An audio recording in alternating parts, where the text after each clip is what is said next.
guys know that the swastika originally started off as the Hindu symbol of luck? Now, as a Jew, I find this kind of hard to get to grips with. I can think of a certain time when it wasn't really that lucky for us, if you know what I mean.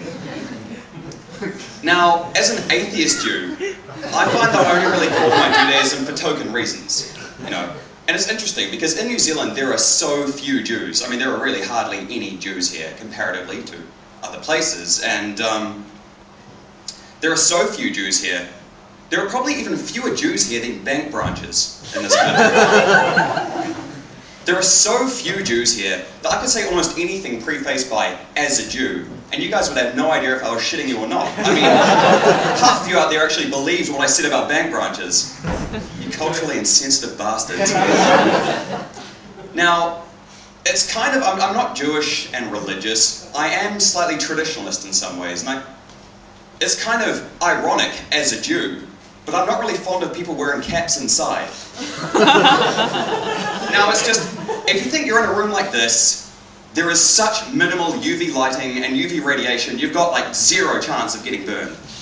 I can think of about 3 justifiable reasons for wearing caps inside. Now, number 1, you've just been scalped.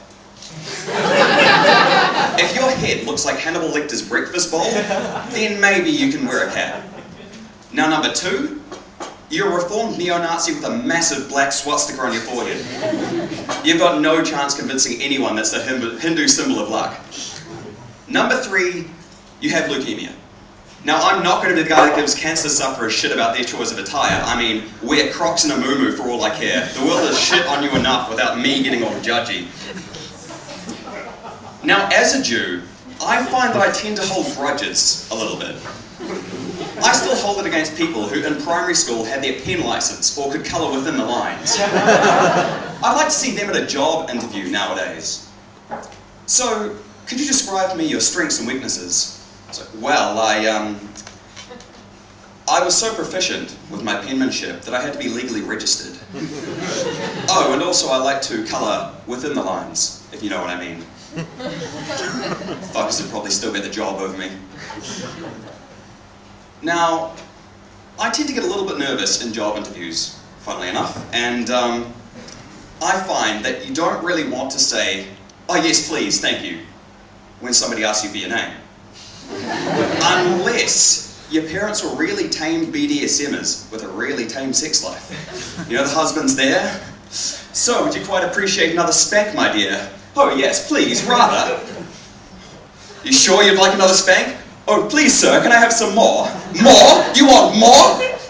Wait, did I just turn that into a tepidly erotic BDSM fan fiction of the play Oliver?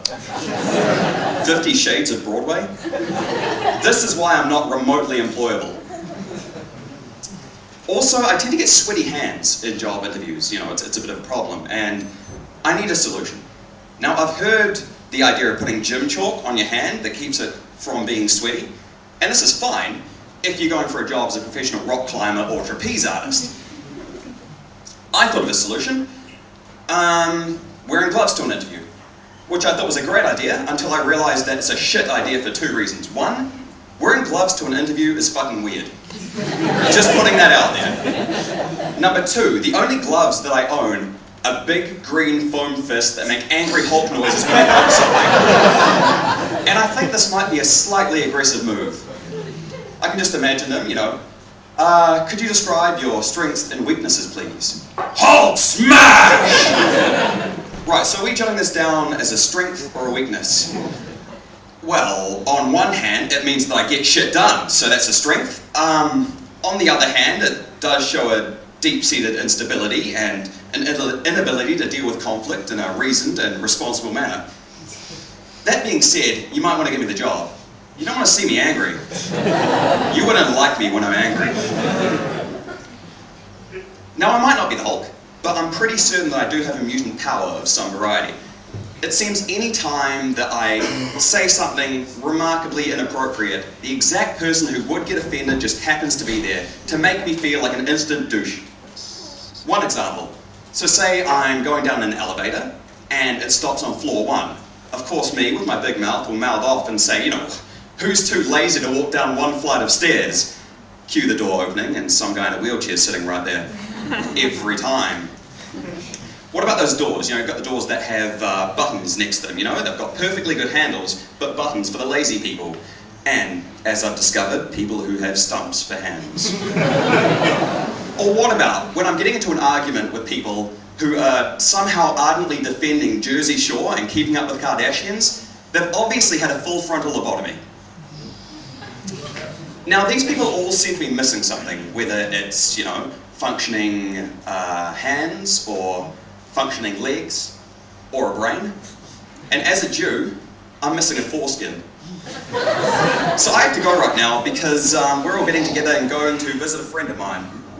You might know him. He's this guy called the Wizard, the Wonderful Wizard of Oz. Thank you very much, guys.